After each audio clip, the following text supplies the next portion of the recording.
हाय fox, welcome back. इस video के अंदर हम डिस्कस करने वाले हैं मेथड ओवरलोडिंग इन जावा। मेथड ओवरलोडिंग को हम कंपाइल टाइम पॉलीमॉर्फिज्म या अर्ली बाइंडिंग भी बोलते हैं। मेथड ओवरलोडिंग जावा के अंदर एक ऐसा मैकेनिज्म है जिसकी हेल्प से एक क्लास के अंदर multiple methods with same name but with different parameters differently behave करते हैं। ओके। हमने अभी जो एक इम्पोर्टेंट पॉइंट बोला है उसके अंदर जो दो चीजें आपको नोटिस करनी है वो है कि मेथड का नाम सेम होना चाहिए लेकिन पैरामीटर डिफरेंट होने चाहिए। अब पैरामीटर डिफर किस में कर सकते हैं, ये एक अनदर इम्पोर्टेंट पॉइंट है। तो जो मेथड के पैरामीटर्स होंगे वो डिफर कर सकते हैं या तो टाइप के अंदर, मतलब एक मेथड के अंदर आपने इंट इंट ले लिया, दूसरे के अंदर इंट डबल ले लिया, या इंट फ्लोट ले लिया, या फ्लोट इंट ले लिया, या डबल डबल ले लिया। तो इस तरह से आप जो टाइप है, डेटा टाइप है पैरामीटर की, वो आप चेंज कर रहे हो। ओके, तो आप टाइप चेंज कर सकते हो। दूसरे केस में क्या है, नंबर ऑफ पैरामीटर्स आप चेंज कर सकते हो। अगर आप टाइप चेंज नहीं करना चाहते तो नंबर ऑफ पैरामीटर्स चेंज कर सकते हो। जैसे आपकी जो फर्स्ट एग्जांपल है उसके अंदर आपने दो पैरामीटर ले रखे हैं और दोनों ही इंटीजर टाइप के हैं, पैरामीटर 1 और पैरामीटर 2। अब आप क्या कर सकते हो, जो नेक्स्ट मेथड बनाओ सेम नाम से, उसके अंदर तीन पैरामीटर ले सकते हो सेम टाइप के, जिसके अंदर आपका टाइप चेंज नहीं हुआ, आपके नंबर ऑफ पैरामीटर्स चेंज हो गया। पहले दो थे, अब आपके जो नेक्स्ट मेथड आपने बनाया है सेम नाम से, उसके अंदर तीन पैरामीटर्स आ गए हैं। ओके, उसके बाद आप क्या कर सकते हो, आप पोजीशन चेंज कर सकते हो। पैरामीटर की पोजीशन को आप चेंज कर सकते हो। ठीक है, अब वो कैसे करना है, जैसे आपके पास एक मेथड है, उसके अंदर आपने ले रखा है पहला जो आपका पैरामीटर है वो इंटीजर टाइप का है, और जो दूसरा पैरामीटर है वो आपका डबल टाइप का है। ठीक है, और उसके बाद जब आप सेकेंड टाइम ये मेथड बना रहे हो तो उसमें क्या करो कि पहले हमने डबल ले लिया और उसके बाद जो है हमने इंटीजर ले लिया। तो इसमें क्या किया है, हमने पोजीशन चेंज कर दी है। ठीक है, पैरामीटर्स की पोजीशन चेंज हो गई है। पैरामीटर सेम है ना, उनकी टाइप बदली है ना, नंबर ऑफ पैरामीटर्स बदले हैं, सिर्फ उनकी पोजीशन बदल गई है। ठीक है, तो इन तीन अलग अलग टाइप के साथ में आप मेथड ओवरलोडिंग इंप्लीमेंट कर सकते हो जावा के अंदर। ठीक है, अब एक क्वेश्चन आता है बहुत इंपॉर्टेंट, जो कि इंटरव्यू के अंदर पूछा जाता है कि हमने पैरामीटर्स की बात की कि अगर आपके पैरामीटर्स डिफर कर रहे हैं तो जेवीएम जो है डिफरेंट मानेगी उस मेथड को। तो अगर हम मेथड की रिटर्न टाइप चेंज कर दें, जैसे हम एक सिंपल एग्जांपल लेते हैं, आपका इंट जो है रिटर्न टाइप है और यहाँ एक्सेस मॉडिफायर हमने नहीं लिया है, तो ऑब्वियसली यहाँ पे आपका डिफ़ॉल्ट ऐड हो जाएगा। तो इंट और उसके बाद सम नाम से एक मेथड बनाया और उसके अंदर दो पैरामीटर हैं, फॉर एग्जांपल इंट ए और इंट बी। और इस मेथड के अंदर आप क्या कर रहे हो, रिटर्न कर रहे हो रिटर्न ए प्लस बी, दोनों का सम। अब क्वेश्चन ये है कि क्या हम मेथड को सेम रखें, नंबर ऑफ पैरामीटर्स भी सेम रखते हैं, टाइप भी सेम रखते हैं और पोजीशन भी सेम है पैरामीटर्स की, और सिर्फ जो ये रिटर्न टाइप है, इस रिटर्न टाइप को चेंज कर दें हम। फॉर एग्जांपल शॉर्ट बना दें, बाइट बना दें, डबल ले लें, कुछ भी ले लें, उसका रिटर्न टाइप को चेंज कर दें। तो क्या इसको जेवीएम जो है एक अलग मेथड मानेगी, या फिर मेथड ओवरलोडिंग जो है वो इम्प्लीमेंट हो जाएगी अगर हम रिटर्न टाइप चेंज कर दें? तो आंसर होगा नो। और उसका रीज़न क्या है, हमें दो चीज़ें ध्यान से समझनी है अब। एक है मेथड का सिंटैक्स, कि मेथड आप किस तरह से लिखते हो, और एक है मेथड का सिग्नेचर। तो अभी जो दो चीज़ें मैंने बोली, एक है आपका सिंटैक्स और दूसरा है सिग्नेचर। जब आप सिंटैक्स की बात करते हो तो सिंटैक्स का मतलब जो हमने पहले डिस्कस किया था जब हमने मेथड को स्टडी किया था, कि एक्सेस मॉडिफायर होगा, फिर आपका रिटर्न टाइप होगा, फिर मेथड नेम होगा, और यहाँ पे आपकी लिस्ट ऑफ पैरामीटर्स होगी। ये पूरी की पूरी चीज़ मिलकर के बना रही है मेथड का सिंटैक्स, ठीक है? और ब्लॉक के साथ में। लेकिन जो सिग्नेचर है, सिग्नेचर के अंदर आपकी सिर्फ ये चीज़ें आ रही है, मेथड का नाम और list of parameters. Obviously body, लेकिन ये बॉडी कंसीडर नहीं होती है अभी मैचिंग के टाइम के ऊपर। तो जो रिटर्न टाइप है और एक्सेस मॉडिफायर हैं, वो मेथड के सिग्नेचर का पार्ट नहीं है, वो मेथड के सिंटैक्स का पार्ट है। ईवीएम जो है वो चेक करेगी मेथड के सिग्नेचर को, ना कि मेथड के सिंटैक्स को। अब अगर मेथड के सिग्नेचर को करना है तो इसका मतलब रिटर्न टाइप जो है वो आपका सिग्नेचर से बाहर हो गया। और अगर आप यहाँ पे इंट और शॉर्ट के साथ में सेम मेथड अगर आप लेकर के चलते हो तो जेवीएम कंफ्यूज हो जाएगी कि मेरे पास तो सेम सिग्नेचर के दो मेथड हैं, अब मैं किस मेथड को कॉल करूं। ठीक है, ये एम्बिग्यूटी की प्रॉब्लम आ गई यहाँ पे। तो इसलिए मेथड ओवरलोडिंग, अगर आप रिटर्न टाइप चेंज करते हो मेथड का, उस केस में पॉसिबल नहीं है जावा के अंदर, ये आपको ध्यान रखना है। ओके, एक और इम्पोर्टेंट क्वेश्चन जो पूछा जाता है वो है, क्या आप मेन मेथड को भी ओवरलोड कर सकते हो?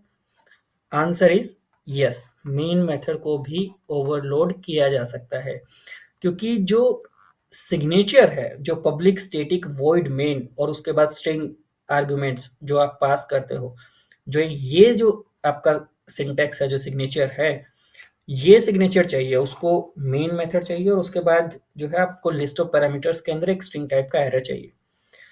ठीक है, और वो स्टैटिक मेथड होना चाहिए। तो वो एक गाइडलाइन और एक रूल के अंदर वो एक स्पेसिफिक मेथड है जो जेवीएम आपका चेक करेगी when you will execute your program. ठीक है, लेकिन इसके अलावा अगर आप सिंपल, जैसे आप कोई यूजर डिफाइंड मेथड बनाते हो, इसी तरह से अगर आप मेन को लिख लो, जैसे अभी हमने बात की थी कि आपके पास फॉर एग्जांपल दो वेरिएबल है, int a is equal to 10, int b is equal to 20, और हमने क्या किया था कि सम जो है एक मेथड का नाम दे दिया था। इंस्टेड ऑफ सम अगर आप इस तरह से लिखना चाहो, पब्लिक एंड इंट टाइप की वैल्यू रिटर्न करनी है और उसका नाम मैं मेन दे दूं और यहाँ पे ले लूं इंट a और इंट b, और यहाँ रिटर्न करा दें अगर रिटर्न a प्लस b, तो ये वर्क करेगा आपका। तो इसका मतलब आप मेन मेथड को भी ओवरलोड कर सकते हो। Okay, now let us discuss all these things with the help of an example. एक क्लास क्रिएट करते हैं।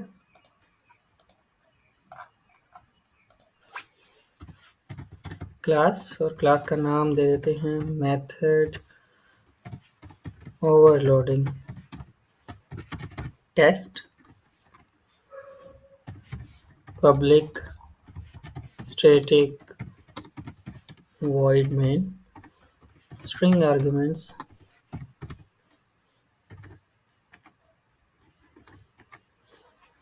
अब सबसे पहले क्या करते हैं, कुछ मेथड्स बना लेते हैं और मेथड का जो नाम है वो सेम रहेगा।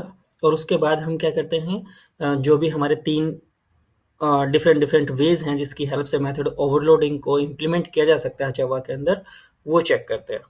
तो सबसे पहले एक मेथड बनाया हमने, void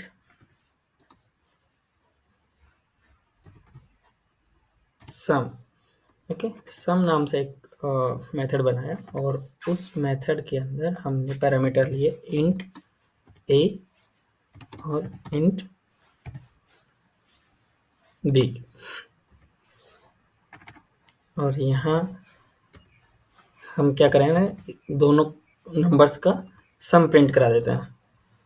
system dot out dot println, और यहाँ क्या होगा, a प्लस b का जो सम होगा वो प्रिंट हो जाएगा। ठीक है, अब क्या करते हैं, इस क्लास का एक ऑब्जेक्ट क्रिएट करते हैं ताकि इस मेथड को कॉल कर सकें। Obj is equal to new, okay, obj dot sum और सम के अंदर आप कौन कौन सी वैल्यूज़ को पास करोगे? आप वैल्यूज़ पास करोगे कोई भी इंटीजर टाइप की। तो पहले ए के अंदर हमने 10 असाइन करा दिया और बी के अंदर 20। ठीक है, हम पहले इस प्रोग्राम को चला के देखते हैं, सेव करते हैं। Method overloading test dot Java, इसे सेव किया, उसके बाद प्रोग्राम को एग्जीक्यूट कराते हैं।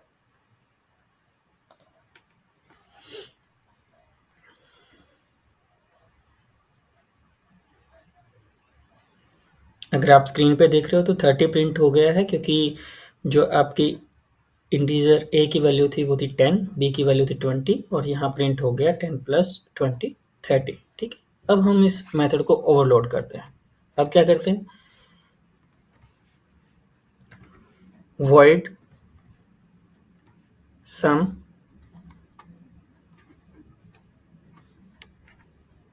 सबसे पहला जो तरीका था हमारा वो क्या था कि जो भी आपके पास पैरामीटर्स की टाइप है वो टाइप आप चेंज कर दो। तो हम क्या करते हैं कि पहला जो पैरामीटर है उसकी टाइप को चेंज कर देते हैं, double a and int b. Method का नाम सेम है और यहाँ हमने पैरामीटर चेंज कर दिया। और यहाँ सेम जो है हम क्या कर रहे हैं, ए प्लस बी को जो एडिशन है दोनों नंबर्स का उसको प्रिंट करा रहे हैं। ठीक है, तो अब हम क्या करते हैं, सेम ऑब्जेक्ट है और सेम ही मेथड का नाम है, बस इसके अंदर वैल्यू जो है, जो ए की जो वैल्यू है उसको हम डबल बना देते हैं। तो 10.5 फॉर एग्जांपल हमने यहाँ पे लिख दिया। ठीक है, अब प्रोग्राम को सेव किया और उसके बाद प्रोग्राम को चलाते हैं। ठीक है, तो अगर अब आप देख रहे हो तो 10 प्लस 20 के केस के अंदर आपका ये मेथड कॉल हुआ और उसके बाद सेकंड केस में क्या हुआ कि जो डबल और इंट के साथ जो मेथड था वो कॉल हुआ। ठीक है, अगर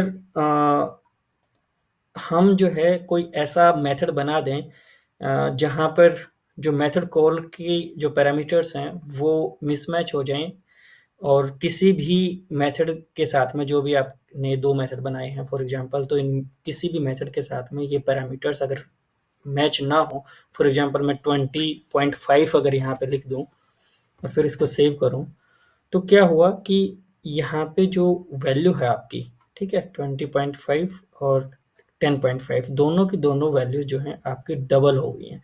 और अगर आप देख रहे हो तो जो भी आपने मेथड डिक्लेयर किए हैं उनमें से कोई भी मेथड ऐसा नहीं है जो डबल डबल के साथ में हो। तो अगर हम इस प्रोग्राम को एग्जीक्यूट कराते हैं तो आप देख रहे हो कि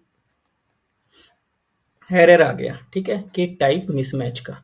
इसका मतलब जब आप यहाँ पे वैल्यूज़ पास करोगे तो वैल्यूज़ एग्जैक्टली जिस भी सिग्नेचर के साथ मैच होंगी, ठीक है, पैरामीटर की वैल्यूज़ जिस भी सिग्नेचर के साथ मैच होंगी वही मेथड आपका कॉल होगा। ठीक है, अब दूसरा तरीका क्या था कि आप पैरामीटर की जो नंबर है उसको आप चेंज कर सकते हो। जैसे आपने यहाँ पे दो पैरामीटर ले रखे हैं और हम क्या करते हैं कि अब तीन पैरामीटर ले लेते हैं, इंट ए, इंट बी और इंट सी। ठीक है, और इस केस में क्या करते हैं, ए प्लस बी प्लस सी। तो अब यहाँ पे जो हमारे पास सेकंड मेथड जो हम कॉल कर रहे हैं उसके अंदर वैल्यू हमने पास कर दी 10, 20 एंड 30। ठीक है, तो अब आपका जब सेकंड टाइम पे ये मेथड कॉल होगा सम मेथड, तो उसके अंदर इन तीनों वैल्यूज़ का सम आ जाएगा। तो वैल्यू जो प्रिंट होंगी वो क्या होंगी, 30 एंड 60। तो आप देख रहे हो 30 एंड 60। ठीक है, अब तीसरा तरीका क्या था कि आप जो है पोजीशन चेंज कर सकते हो। तो फॉर एग्जांपल मेरे पास यहाँ पे जो है डबल ए इंट बी इस तरह से वेरिएबल्स हैं। उसके बाद हम क्या कर सकते हैं, हम टाइप चेंज नहीं कर रहे हैं, हम नंबर ऑफ पैरामीटर्स चेंज नहीं कर रहे हैं, बस उनकी पोजीशन को स्वैप कर रहे हैं। ठीक है, या पोजीशन को चेंज कर रहे हैं। तो आप क्या कर लो यहाँ पे, जैसे हमने लिखा इंट ए, जो पहला वेरिएबल है उसको हमने यहाँ पे हम इंट बी डाल देते हैं, वेरिएबल नेम भी सेम रखने के लिए, और यहाँ पे डाल देते हैं डबल ए, ठीक है, और यहाँ पे आपका ए प्लस बी है और ऊपर भी आपका ए प्लस बी है। हम क्या करते हैं यहाँ पे ए की वैल्यू आपकी देखो यहाँ पे ए की वैल्यू जब आप डबल ले रहे हो तो हमने बोल दिया 10.5 है, और दूसरे केस में क्या किया कि पहली जो वैल्यू है वो आपकी इंटीजर है तो हमने रखा यहाँ पे 10 और यहाँ कर दिया 20 पॉइंट फॉर एग्जाम्पल 3, ठीक है। तो जो आपका फर्स्ट मेथड होगा, राइट, फर्स्ट मेथड जब कॉल होगा तो उसका रिजल्ट आपका प्रिंट होना चाहिए 30.5 और नीचे वाले का 30.3।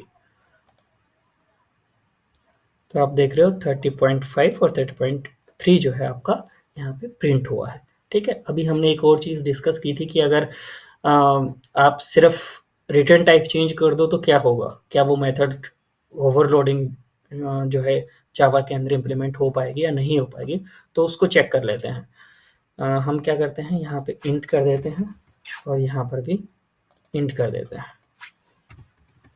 ठीक है। और रिटर्न टाइप एक में वॉइड है और दूसरे में क्या करते हैं, हम रिटर्न करा देते हैं कोई वैल्यू, रिटर्न ए प्लस बी, ठीक है। और इसको हम रिटर्न टाइप को चेंज कर देते हैं इंट के साथ में, ठीक है, और सेव कराते हैं। लेकिन अगर आप देख रहे हो तो यहाँ पे एरर दिखा रहा है, ठीक है। एरर क्या दिखा रहा है, डुप्लीकेट मेथड। और वो डुप्लीकेट मेथड क्यों है, क्योंकि जो आपका मेथड सिग्नेचर है, मेथड सिग्नेचर वो सिर्फ ये है जहाँ पे आपका मेथड का नाम है और पैरामीटर्स हैं, और ये दोनों के दोनों सेम है, तो इसलिए जेवीएम और जावा जो है इसको कंसीडर कर रही है डुप्लीकेट, ठीक है। तो इसका मतलब अगर आप रिटर्न टाइप सिंपली चेंज कर देते हो तो मेथड ओवरलोडिंग जावा के अंदर इम्प्लीमेंट नहीं हो पाएगी, ठीक है। अब एक और चीज़ हमने डिस्कस की थी कि क्या हम मेन मेथड को ओवरराइड कर सकते हैं, सॉरी ओवरलोड कर सकते हैं, और हमने बोला था यस, हम मेन मेथड को भी ओवरलोड कर सकते हैं। जैसे अभी आपके पास एक मेन मेथड है, ठीक है। अब इसी नाम से हम एक और दूसरा मेथड बना लें। तो अगर हम सम को मेन के साथ में रिप्लेस कर दें और यहाँ पे हम मेन मेथड को कॉल करें और यहाँ पे वैल्यू हम इंटीजर ले लेते हैं और जो दूसरी मेथड कॉल है इसको हटा देते हैं, ठीक है। तो अगर आप इस प्रोग्राम को सेव करते हो और एग्जीक्यूट करते हो तो आपकी वैल्यू जो है ए प्लस बी का जो रिजल्ट है वो प्रिंट हो जाएगा। हम इसको रन करते हैं and you can see 30 is printed here. Okay, that's it for this video. Thanks for watching.